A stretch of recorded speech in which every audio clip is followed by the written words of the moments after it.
The Agenda is powered by DART, Delaware's transit service, moving forward. Attention Delaware small business owners.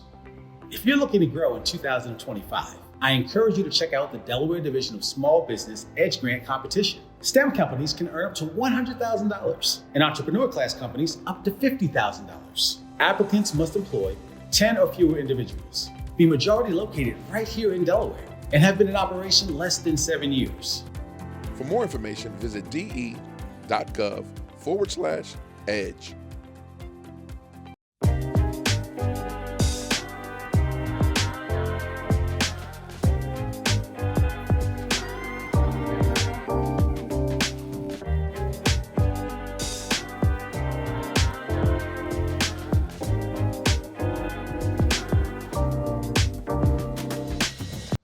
Hello everyone, Kerwin here, host of The Agenda. There is so much going on right now politically. It's been a very active week.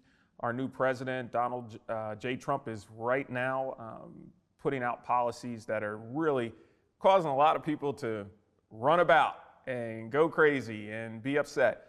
Let's be honest, this is the same thing he did 4 or 5 years ago, 8 years ago, right? When he started his presidency. He's doing the same thing again. The big thing I know that's going on today with so many folks has to do with DEI, and especially within the federal government. And I want to break this down for a lot of folks. DEI in the federal government is important, but is not essential. The federal government has been one of the most diverse workplaces, if not the diverse workplace in the United States. 2020, when this all began, 60% of the federal government workforce was white. In 2025, 61% is white. 2020, 18.6% was black. 2025, 18% is black. This shows, yes, the DEI may not have done as much as we would have liked for it to within the federal government, but the federal government has things in place currently that are making a difference and that are obviously working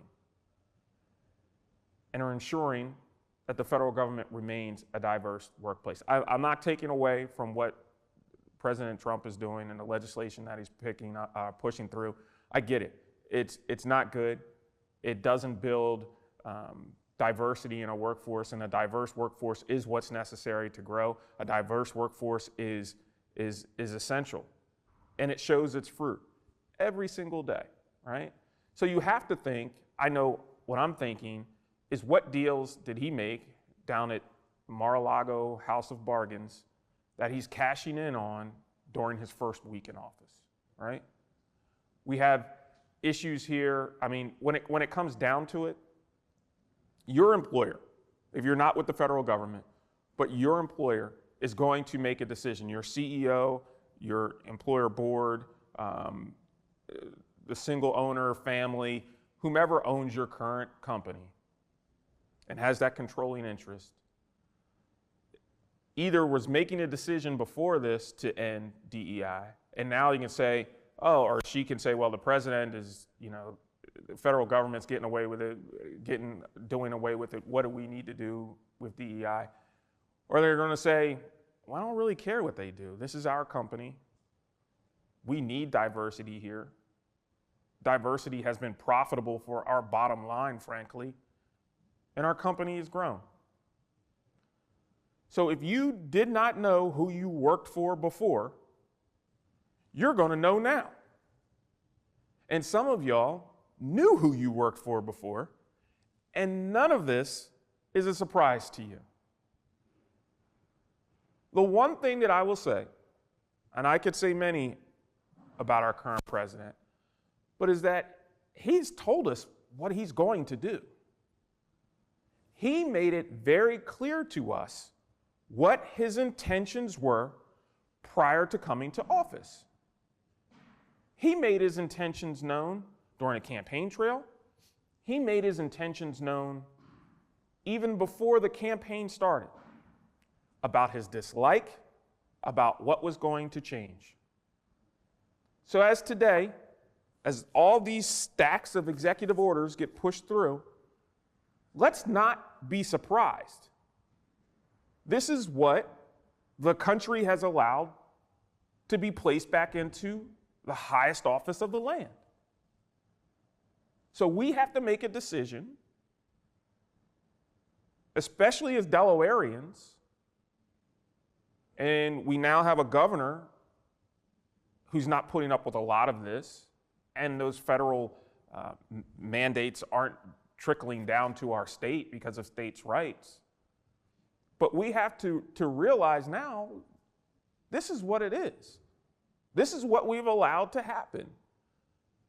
So what really started DEI, in my opinion, Kerwin's world, was that it was a powder keg in 2020 and 2019, and it popped. And change was invoked because people were uncomfortable. They were uncomfortable with the way things were, so it invoked change. Now, the right was very uncomfortable with the way things were. They were tired of having the truth brought out and the truth being taught. The true history being taught is the truth. And their anger has invoked change. So what are others going to do? What are you going to do to make change happen? Because that's what's going to occur. So again, we have President Trump saying that he's going to leave the Paris Treaty, which is dealing directly with climate change. Which deal is he paying for with this? The Paris Agreement, which President Biden jumped right back into when he was back into office. Now Trump is jumping right back out of, and he's already jumped out of before. It's just going back and forth. We're not making a lot of progress because we keep going back and forth. But which debt is he paying, right? This is debt paying week for him. So is this big business, the chemical companies, the large companies, the largest gas providers in our country? Is he paying them off now by pulling out of this Paris Agreement, which is slowing down their production and causing them to spend more on mitigation? Is he pulling that back? Seems like he is. He's paying for it. He's paying his first week's debts. He's done this before. Why are you surprised? It's what he said he was going to do. It's what he said he was going to do.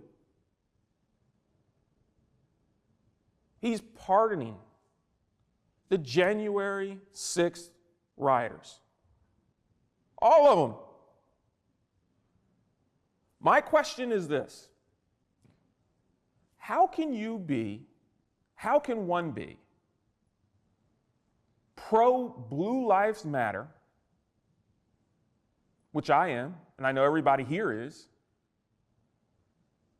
if you're pardoning January 6 rioters who injured several police officers and did it on live television, who walked into this nation's capital, defecated on desk? I guess that's their American right to do so. And rioted in our nation's capital.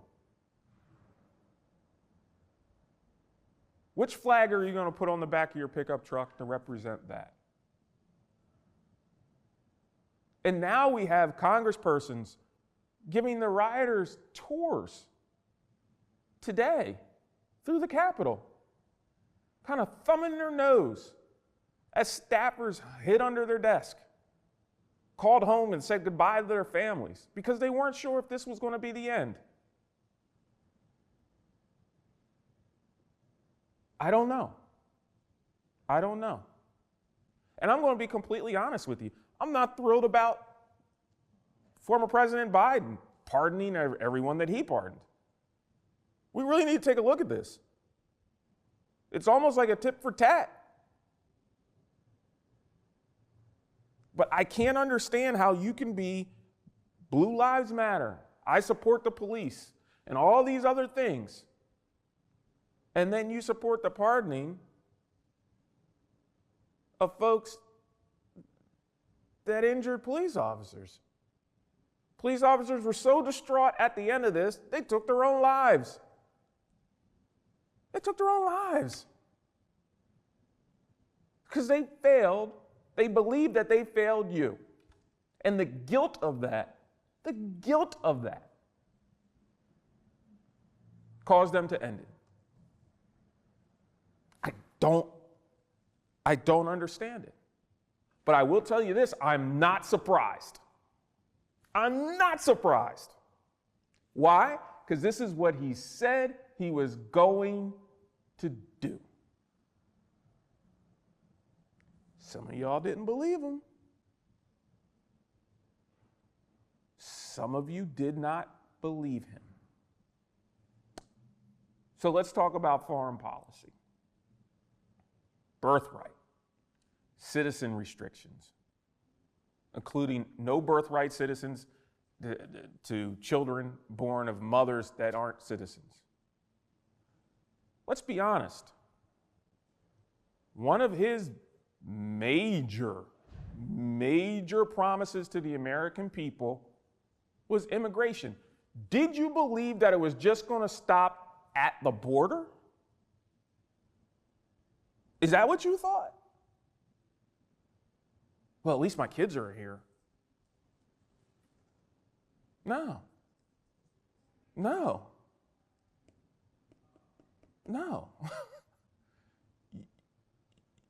Take heed. When you control the House and the Senate, you control legislation. And it's obvious. You can roll back things. You can change things. And I don't think all of us at home understand that. I don't think, because you're too calm about it. You're too calm about it.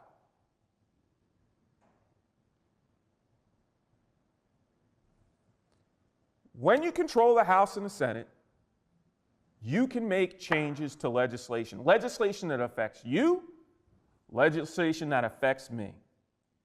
And yes, we have a very progressive state here in Delaware. We have a great governor. We have a great attorney general, and they are on it. They are on it.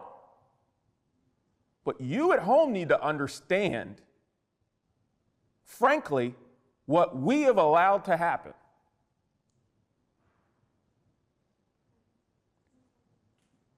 Because change is coming, and you need to be up on it.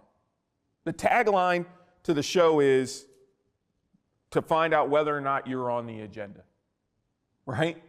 Whether or not you are on the agenda. I guarantee you, if you take a look online about all the executive orders that are occurring now, this week, your mind will be blown. And the part that gets me, this sounds like back in the old days of McCarthy. After most of these executive orders, the term investigation comes up. Investigating those who did this in the past, and basically saying those who agree with it now.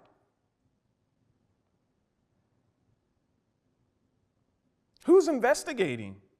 So is this show going to be investigated? Because we're saying something against him? I thought that was our First Amendment right. What does this mean for you? What does this mean for your family? It's amazing the TikTok ban going back and forth with this, and it's been lifted, and they have 75 days to assess concerns. Was that just their first payment? Because you know there was some payments made. They have 75 days to hit the number, the price of the Trump administration. I would love to see which political action committee's account goes up after 75 days. Is he paying back the Christian right, the fundamentalist, or whatever that is saying that the president will officially not address, and the House may not address any assigned female or male? I don't understand this. This is America. This is America.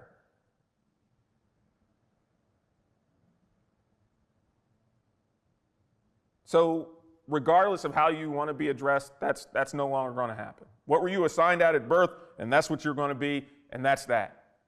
They're going to make that law, y'all. They're going to make that law.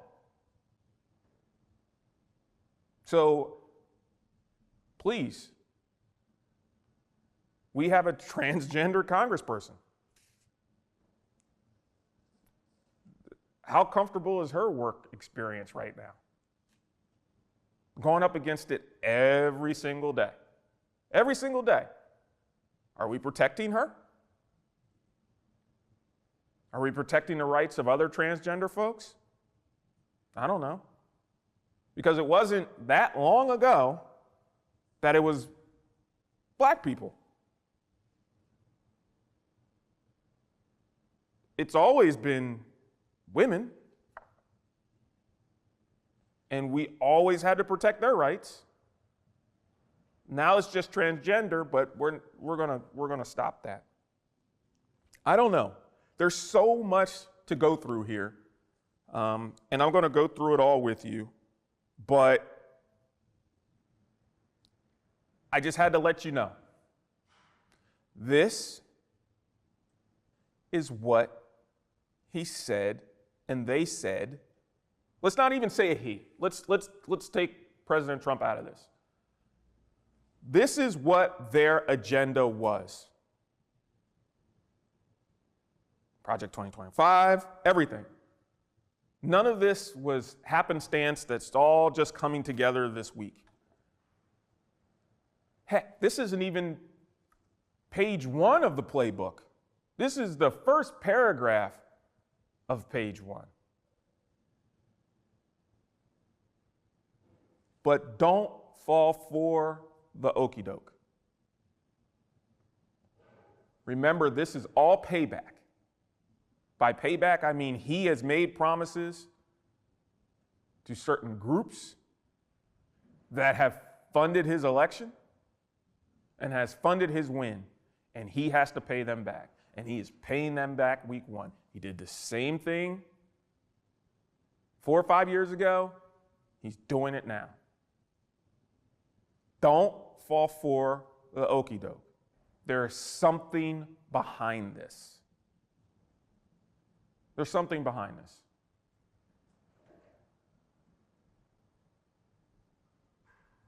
So we're focusing with this. I still don't know where the Department of Education is going to stand. Delaware schools are still failing, and we're dismantling the Department of Education on the federal side, so I've heard. That's soon to be happening. Where do we stand here in the state? What do we plan to do? There's been a lot. We had Council President Trippy Congo on last week. Wilmington is taking a stand. We have a brand new Secretary of Education that's here in the state of Delaware. Looking forward to hopefully, prayerfully having her on so she can talk to us a little bit about what her plans are for the state. I don't know. But when we start looking at that stuff, we stop looking at the stuff at home. What's some of the stuff at home? Some of the first legislation that came out of the Delaware representatives last week was due to incest, which is horrible. I get it. It is important. But there's so many other important things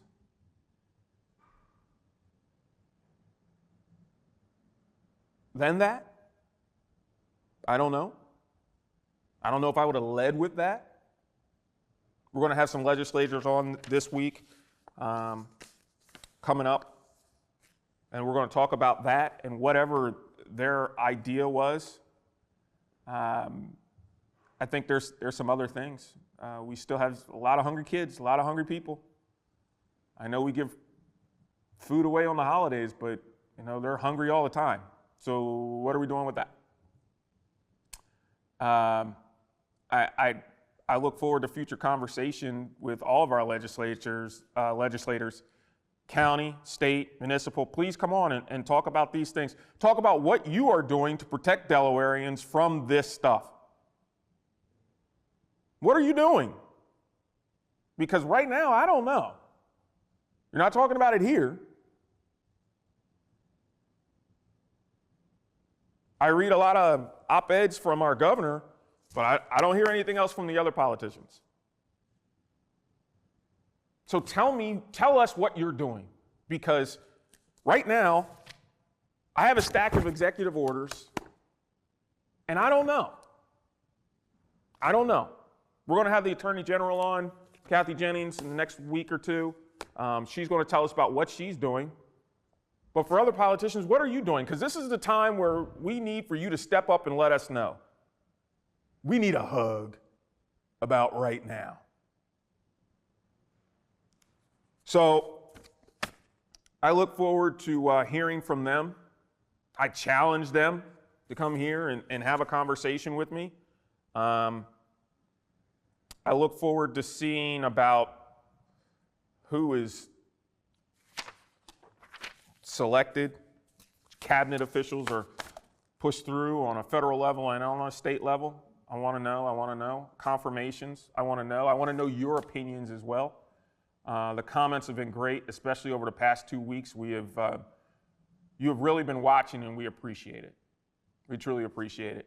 So please leave your comments. Let me know. Let me know what you're thinking. You might think this is exactly what our country needs, and if it is, okay, I want to hear it. So until next time, everybody, it's been great talking to you this week. Thank you for lending an ear. Look forward to having you continue to watch. We're going to have guests on, some great folks coming on talking about a lot of these issues. Stay tuned right here on The Agenda.